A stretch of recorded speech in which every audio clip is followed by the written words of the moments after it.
One of my favorite games, and definitely one of my top 3 growing up. I've already told you guys how many times I've beaten this game, but I haven't told you that it has an insanely awesome soundtrack. These tracks usually have a good, quick hook, and then go right into the addictive melody. Yuka, Shuji and Tahashi Senda was responsible for this amazing music, and I'm going to talk about my favorites. This will only be for the N64 game, but I will be excited to do another one for Thousand Year Door and Super Paper Mario as well if you all ask for it. Sticker Star doesn't exist, but that's just a future idea. So let's get started.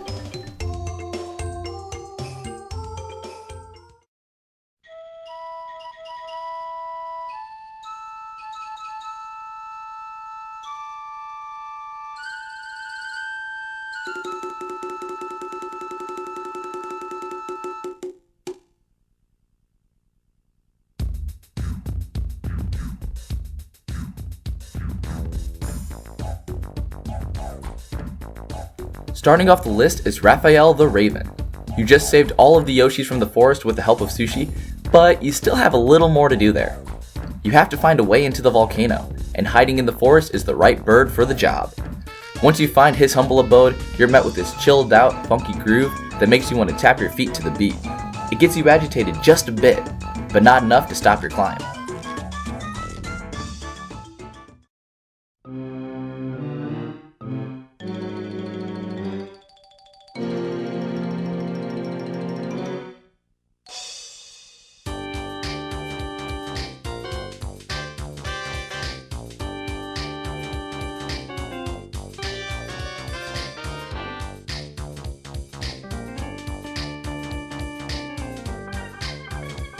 These are some of my favorite characters in the game easily.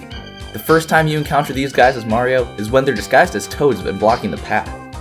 They keep popping up, adding a lot of humor as you continue through the first chapter of the game. Their theme describes them well, without any need for extra dialogue. They're cool, they're bad, and they're here for added comedic effect. This game has fantastic comic relief, but these guys did it best.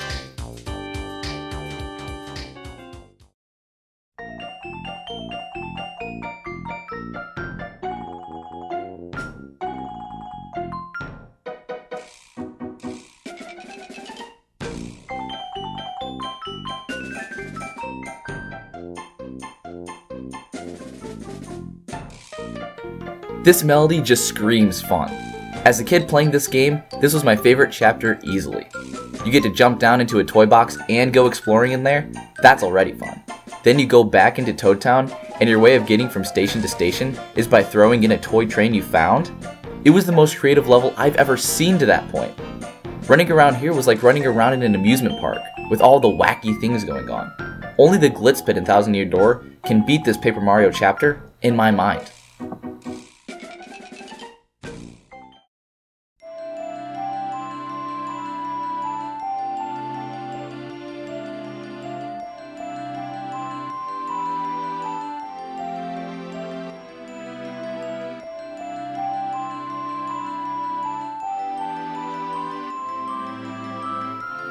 I didn't really fall in love with Twink. I liked the character design and how he was a companion to Peach while she was stuck above Bowser's castle, but I didn't really have a strong connection to him. Or so I thought. It killed me to have to say goodbye to him. Just as Mario had his partners to accompany his journey, Peach had Twink. When I recognized this, I also recognized how much help he was throughout the adventure.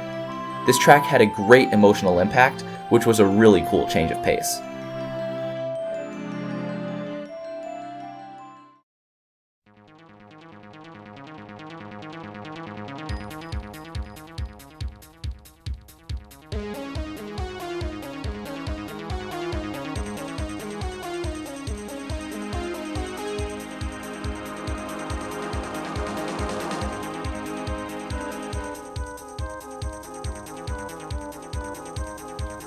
This fight was epic! The dungeon had a super cool mirror mechanic that blew my young mind, and it kept surprising me through the dungeon. Couple that with an outstanding boss fight and I was hooked. I love wintry sounding music and exciting boss themes, so the combination of both was absolutely stunning. The music to me sounds fiery and exhilarating, while allowing a subtle tone of nervousness that something might go wrong. This game killed it on the boss themes, and this is definitely one to note about.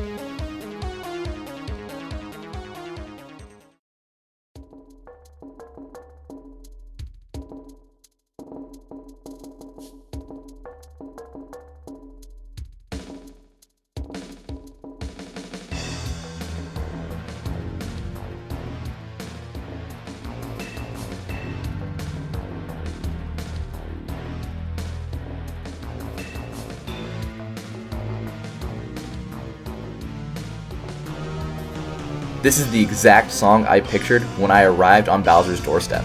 He's a bad mother, and you better believe he isn't going down without a fight. He brought out his whole welcome party for you too. When you travel through his house, you better expect something intense, fierce, and ominous coming at you sound-wise. It is perfect at setting the atmosphere for the final chapter of the game.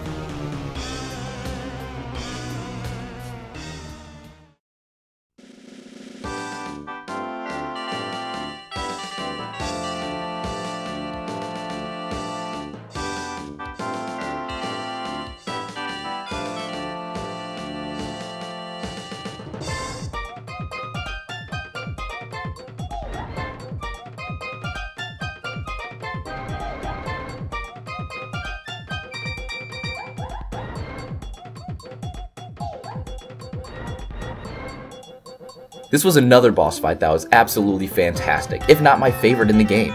Everything was amazing. The creativity, the humor, and the continuous guessing with the stages of the boss fight. This fight kept me laughing my ass off because of all the wacky shenanigans that were going on. All those feelings I've had while playing this boss come rushing back with this theme.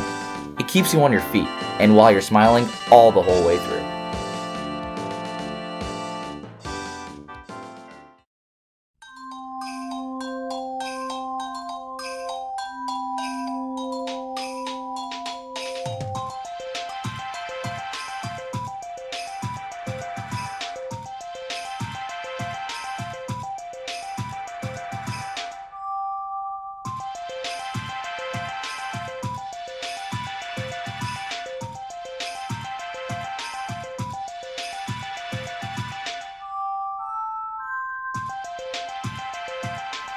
Ambience is key. This track gives just the right amount of anxiety and suspicion when thinking about where you are in the game. After a crazy penguin murder mystery dilemma and hearing the plight of the Star Kids, you shouldn't be in a good frame of mind. There's worry and fear with you, but you just need to relax before you get to the Crystal King's palace. This song encapsulates all of that and gives you the resolve to get through it.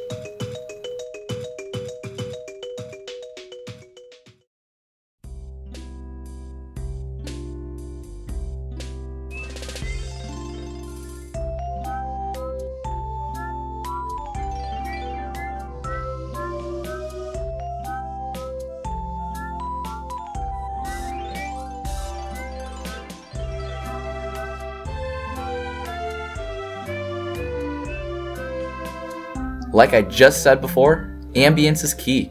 Before, Flower Fields was plagued by a machine that kept the sun out of the sky. But once you break that machine, the sun shoots back into the sky and you're met with the most soothing song. Everything up to that point has been crap for Flower Fields, but now everyone's happy. The sun is back and Huff and Puff is about to get his ass kicked. This song is the definition of a peaceful transition and I loved every second of it. However, there was one song that slightly edged it out, and you might see this one coming.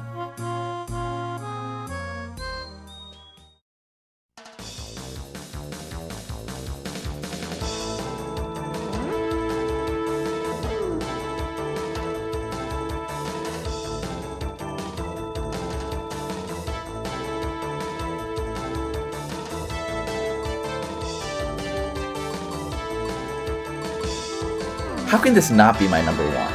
Some of my favorite characters in the entire game, an intense but catchy tune, and it's prefaced by a hilarious fake Bowser fight. This is the perfect example of what a good boss theme should be. It gets you riled up, motivated to kick some ass, while never sounding too repetitive. Paper Mario as a game gets me excited for every second while I play it, and starting off the first chapter with this boss theme makes it super fun and exciting for the chapters that come after it. They hit the ground running and did a great job keeping up with that momentum in the entire game.